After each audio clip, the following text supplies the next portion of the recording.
ইহুদি রাষ্ট্র ইসরায়েলের উপর নজিরবিহীন আক্রমণ চালিয়েছে ইরান, এবং এই ঘটনার পর পুরো ইরান জুড়ে খুশির বন্যা শুরু হয়েছে। আর সারা দুনিয়াতে বসবাসরত মুসলিম, যাদের সংখ্যা প্রায় 200 কোটি, এরপর খ্রিস্টান বলেন, এমনকি ইহুদি যারা ভাই বোন রয়েছেন সারা দুনিয়াতে, যারা শান্তিপ্রিয় এবং ইসরায়েলের যে আগ্রাসী মনোভাব, অত্যাচার, জুলুম এবং নেতানিয়াহুর যে একরোখা মনোভাব, হিটলার চেঙ্গিস খানকে ছাড়িয়ে গেছে তার নিষ্ঠুরতা, তার এই আচরণ দ্বারা অতি সম্প্রতি তিনি যেটি শুরু করেছেন গাজাতে, কল্পনা করা যায় যে প্রায় 40,000 নিরীহ গাজাবাসীকে তিনি যেভাবে মেরে ফেলেছেন, এবং এর একটা বিরাট অংশ নারী এবং শিশু, অবধ শিশু। এই নিষ্ঠুরতার কোনো কারণ নেই, কোনো হেতু নেই, কোনো বাবা নেই, কোনো মা নেই। এবং আপনি যখন একেবারে খুব তুচ্ছ থেকে তুচ্ছ কোনো ঘটনার জন্য কেউ আপনাকে একটু মুচকি হাসলো, চোখ টিপ মারলো, বা বড় জোর দেখা গেল যে আপনাকে একটা চড় থাপ্পড় দিল, তা আপনি এই রাগে কি করলেন? আপনার সমস্ত শক্তিমত্তা নিয়ে যে আপনার সঙ্গে আচরণ করলো তার বাড়িতে গেলেন, তার বৃদ্ধা মা বাবা সবাইকে ব্রাশ ফায়ারে মেরে ফেললেন, শিশু সন্তানদেরকে জীবন্ত কবর দিলেন, স্ত্রীকে মেরে ফেললেন, এবং যুবতী কন্যা যদি থাকে তাদেরকে রেপ করলেন। এরপর পাড়া প্রতিবেশী যারা আছে তাদেরকে দাঁড়া করিয়ে সবাইকে ব্রাশ ফায়ারে মেরে ফেললেন। অর্থাৎ আপনার সঙ্গে একটু মুচকি হাসার অপরাধে আপনি যদি এরকম 100টি হত্যাকাণ্ড ঘটান কোনো একটা এলাকাতে গিয়ে, তখন আপনাকে সবাই যেভাবে নিষ্ঠুর মানুষ হিসেবে ভাববে, আপনার প্রতি যেভাবে ঘৃণা প্রদর্শন করবে, এবং যেভাবে আপনাকে প্রতিহত করার জন্য বা আপনার শাস্তি প্রার্থনা করে যেভাবে মানুষ আকুতি জানাবে, তার চেয়ে শত শত গুণ আকুতি নিয়ে সারা দুনিয়ার শান্তিকামী মানুষ, নেতানিয়াহু এবং ইসরায়েলের যে রাষ্ট্রশক্তি, আমি এখন ইসরায়েলের যারা শান্তিপ্রিয় জনগণ তাদের ব্যাপারে সহানুভূতিশীল, কিন্তু যে রাষ্ট্রশক্তি, দানবীয় রাষ্ট্রশক্তি, এবং সেই দানবীয় রাষ্ট্রশক্তির উপরে বসে আছে হিটলারের চেয়ে 100 গুণ দানব, সেই নেতানিয়াহুর যে কর্মকাণ্ড এই গত 6-7 মাস যাবৎ চলছে ছোট্ট একটা জায়গা গাজা উপদ্বীপে, এর ফলে এই পৃথিবীতে আমরা যে মানুষ, আশরাফুল মাকলুকাত, যাদের একটু চিন্তা আছে, বোধ আছে, বুদ্ধি আছে, তাদের জীবন হারাম হয়ে গিয়েছে। যখন কোন একটি মানুষ খেতে বসছে, মুহূর্তের মধ্যে ফিলিস্তিনি একটা শিশুর সেই ভয়াবহ দৃশ্য যে ক্ষুধার যন্ত্রণায় ঘাস খাচ্ছে, কোন একটি মানুষ তার সন্তানকে আদর করতে যাচ্ছে, আর যখন সে দেখছে যে ফিলিস্তিনি কোনো যুবক তার শিশু পুত্র বা কন্যাকে, মৃত কন্যাকে বুকে চেপে ধরে আহাজারি করছে, বা কোন একটি ধ্বংসস্তূপের নিচে পরিবারের সবাই চাপা পড়ছে, বাঁচার জন্য আহাজারি করছে, এবং চোখের সামনে সবাই মরে যাচ্ছে, এই দৃশ্যগুলো সামাজিক মাধ্যমে এত বেশি ভাইরাল হয়ে গিয়েছে যে আপনি চেষ্টা করলেও এই দৃশ্য না দেখে থাকতে পারবেন না।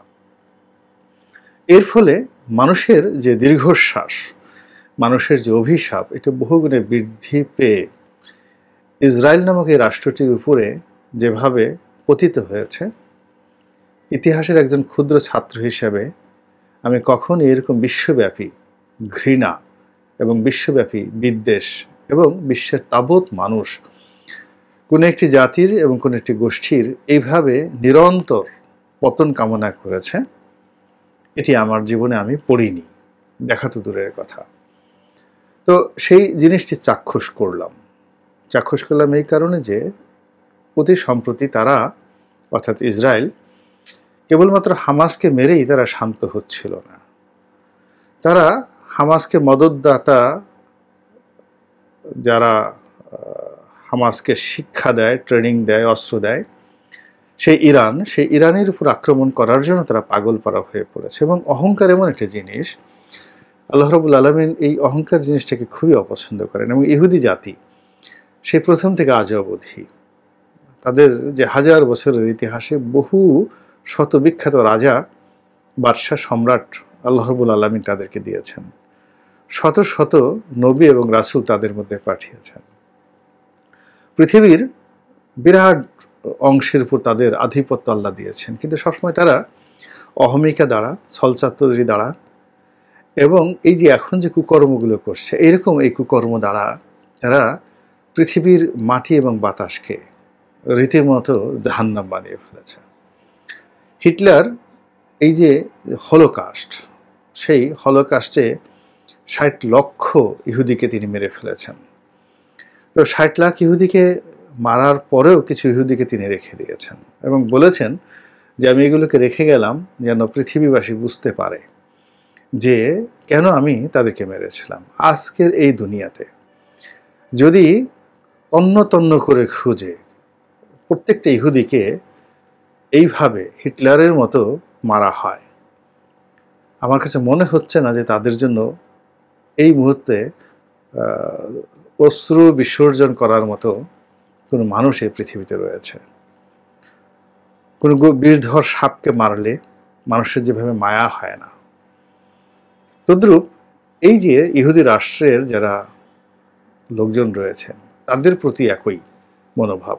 এর বাইরে যে সকল ইহুদি ব্যবসায়ী রয়েছে দুনিয়াতে, আমরা হয়তো তাদেরকে ভালো পোশাক পরা অবস্থায় দেখি, কিন্তু তাদের যে ব্যবসায়িক মনোভাব এবং তারা যেভাবে ব্যবসায়িক জুলুম এবং অত্যাচার চালায়, তার ফলে সারা দুনিয়াতে এদের সম্পর্কে অর্থনৈতিক, সামাজিক ও রাজনৈতিক যে ঘৃণা, সেই ঘৃণা এই মুহূর্তে পৃথিবীতে একদম তুঙ্গে।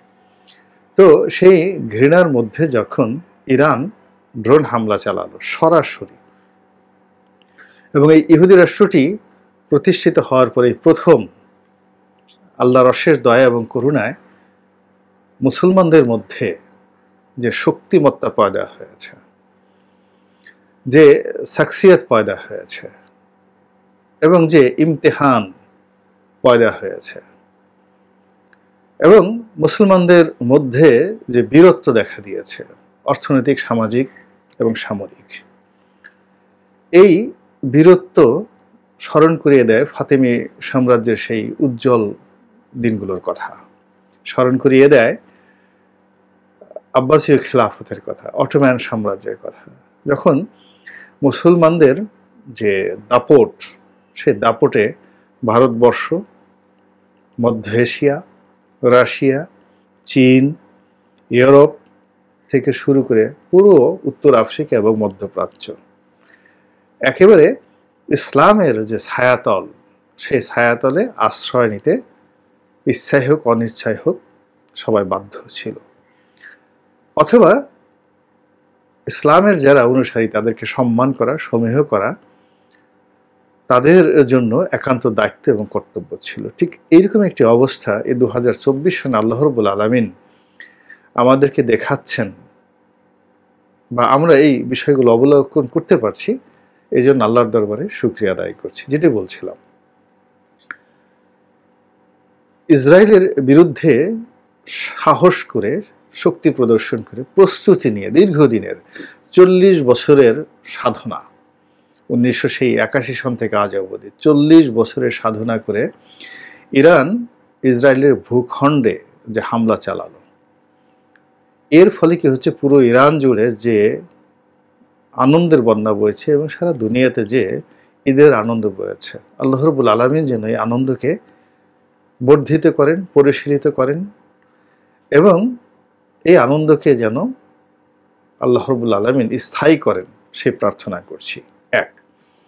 2 নম্বর হলো যে এই যে আনন্দ, এই আনন্দ ইসরায়েল যদি ন্যূনতম প্রতিক্রিয়া দেখায়, ইরান বলেছে, এবং ইরান এই যাবৎকালে যা বলেছে, এরা আমেরিকার মতো নয়।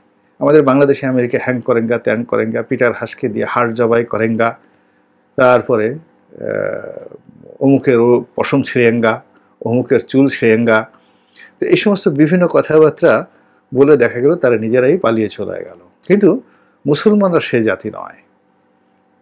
আপনি গিয়ে তালেবানদের ওখানে গিয়ে দেখেন, ইরানে গিয়ে দেখেন, এ তো বর্তমান জামানাতে। এমনকি পাকিস্তানে গিয়ে দেখেন, পাকিস্তানের যে বীরত্ব, সেনাবাহিনীর যে বীরত্ব, আর ভারতের যে বীরত্ব, একটু পাঞ্জাব সীমান্তে গিয়ে, পাঞ্জাব রেজিমেন্টে গিয়ে দেখেন যে পাকিস্তানকে তারা কিভাবে ভয় পায়। হলিউডের সিনেমা কিংবা বলিউডের সিনেমাতে বীরত্ব দেখানো, মুসলমানদেরকে ছোট করে দেখানো, এটা আর বাস্তবের যুদ্ধ এক নয়। ইরানের যিনি ধর্মীয় নেতা, মনে হয় যেন একেবারে সহজ সরল একজন মানুষ, আয়াতুল্লাহ খমেনির সন্তান আলী খামেনি।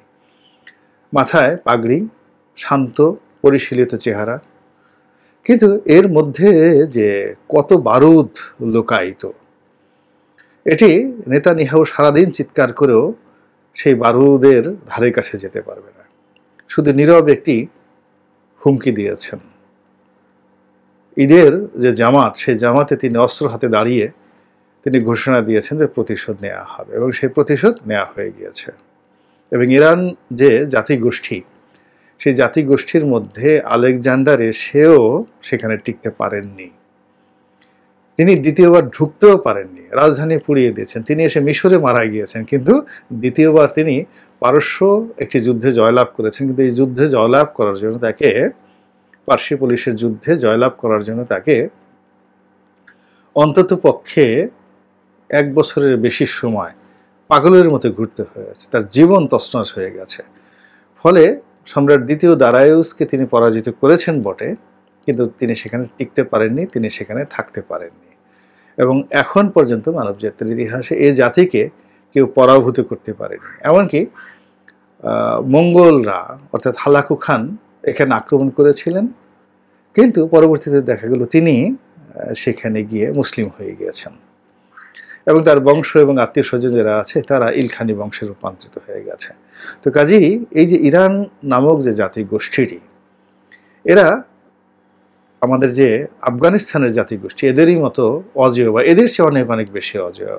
এই আফগানিস্তানের এলাকাতেও একসময় প্রাচীন জামানাদেরকে ব্যাকটেরিয়া বলা হতো, এবং এখানে কিন্তু আলেকজান্ডার এসে খুবই বিপদে পড়েছিলেন। এবং এখানকার যে রাজকুমারী, তাকে বিয়ে করে, রোকসানা, তাকে বিয়ে করে তার জীবন বাঁচাতে হয়েছে। আলেকজান্ডারকে আমরা যতই অজেয় বলি না কেন, তিনি কিন্তু অতটা অজেয় নন। তিনি যেখানে শক্তিশালী রাজাবাসা ছিলেন সেখানে তিনি পারেননি। তো এই যে ইরান যেটি শুরু করলো, এটি এই মুহূর্তে ইরানকে ছাড়িয়ে সারা দুনিয়াতে ঈদের খুশির যে আমেজ, এটি তৈরি করেছে।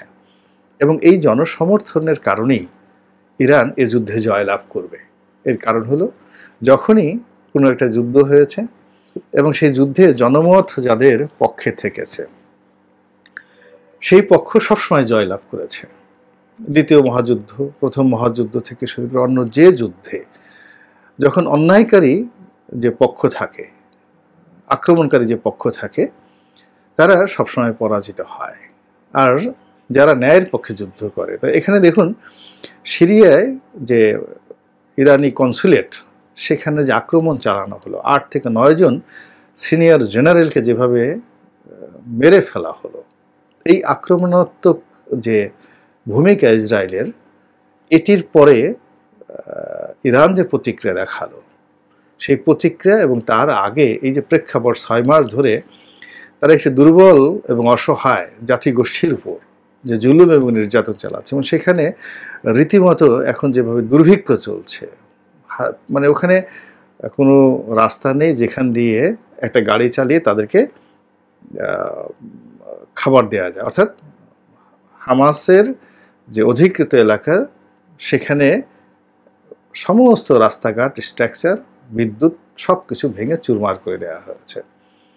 এবং মানুষ যেখানে কোথায় আছে, কী ভাব আছে, খেয়ে আছে না খেয়ে আছে, আধুনিক যুগেও কোনো অবস্থাতে বোঝা যাচ্ছে না।